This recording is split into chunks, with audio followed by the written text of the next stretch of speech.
তেঁতুল পাতা ধারাবাহিকের আজকের পর্বে ধারাবাহিকের শুরুতে আমাদের তেঁতুল পাতার উঠানে দেখানো হয়। চিল্লি খেয়ালির সকল অপরাধ সকলের সামনে তুলে ধরে।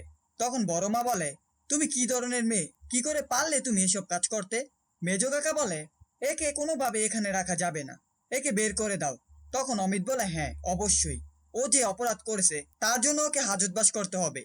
জিল্লি বলে, হ্যাঁ আমিও এটাই বলতে চাইছিলাম। তোমার কাছে দুটো অপশন আছে খেয়ালি, হয় তুমি রান্নাকে ডিভোর্স দেবে আর নয়তো জেল খাটবে। এখন তুমি ডিসাইড করো তুমি কি করবে। খেয়ালি বলে, কোনোভাবেই সে রানাকে ডিভোর্স দেবে না। এরপর রঞ্জু এসে জিল্লিকে বলে, তুমি ঠিক করার কে খেয়ালি ডিভোর্স দিবে কিনা?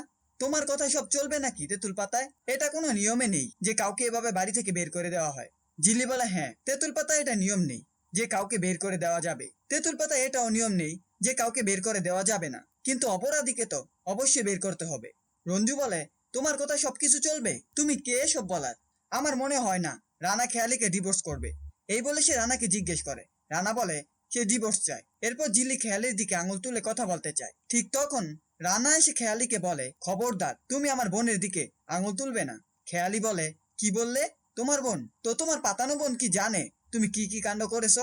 এরপর রানা বলে, হ্যাঁ আমি সকলের সামনে বলতে পারবো আমি কি কি অন্যায় করেছি, কিন্তু তুমি পারবে না নিজের অন্যায়গুলো নিজের মুখে স্বীকার করতে। একথা শুনে খেয়ালি খেপে যায়। রানা বলে, খবরদার চিৎকার করবে না খেয়ালি। এরপর রানা উকিলকে ডাকে এবং ডিভোর্সের ব্যাপারে সই করে দেয়। রানা ডিভোর্সের পেপারটি খেয়ালির হাতে দিয়ে সই করতে বলে, কিন্তু সে রাজি হয় না। জিল্লি বলে, হয় তুমি সই করবে আর নয়তো জেলে যাবে। এরপর খেয়ালি সকলের চাপে পড়ে ডিভোর্স পেপারে সই করে দেয়। চলে যাবার আগে সে সকলকে হুমকি দেয় সে তেঁতুল পাতার কাউকে ছাড়বে না, প্রতিশোধ সে নিবেই। এরপর বাড়ি সকলে মিলে ঝাড়ুকুলো দিয়ে খেয়ালিকে বাড়ি থেকে বের করে দেয়। এরপর আমরা দেখতে পাই জিল্লি রানার সাথে তার মায়ের মিল করিয়ে দেয়। রানা সকলকে জড়িয়ে ধরে কাঁদতে থাকে। এরপর সে জিল্লিকে বলে, রিঙ্কি এবং তুতুল আমাকে যেমন প্রতি বছর রাখি পরায়, তুমিও আমাকে রাখি পরাবে। জিল্লি বলে, হ্যাঁ রানাদা অবশ্যই পরাবো।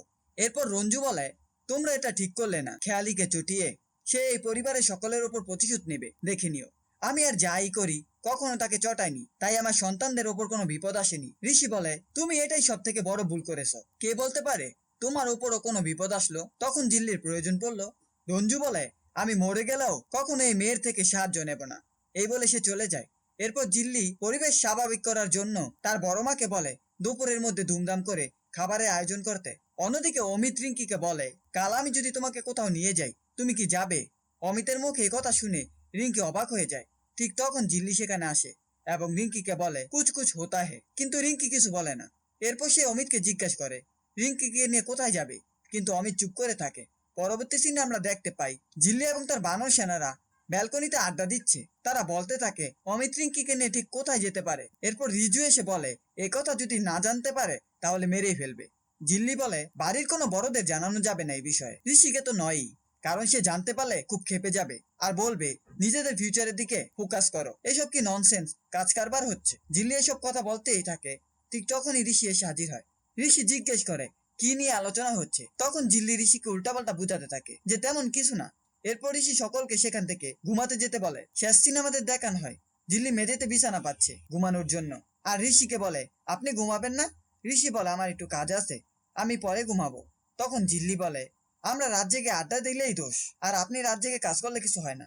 ঋষি বলে, আমার গুরুত্বপূর্ণ কাজ আছে, আমি কাজটা সেরে ঘুমাবো, তুমি ঘুমিয়ে যাও। তখন জিল্লি দুষ্টুমি করে বলে, আপনি কি আমার এক্সের সাথে কথা বলবেন? একথা শুনে ঋষি বলে, হোয়াট ননসেন্স। জিল্লি ভয় পেয়ে ঘুমানোর অভিনয় করে, যা দেখে ঋষি মুচকি হাসে। এই ছিল তেঁতুল পাতা ধারাবাহিকের আজকের আপডেট। ভিডিওটি ভালো লাগলে চ্যানেলটিকে সাবস্ক্রাইব করে পাশে থাকা বেল আইকনটি অন করুন।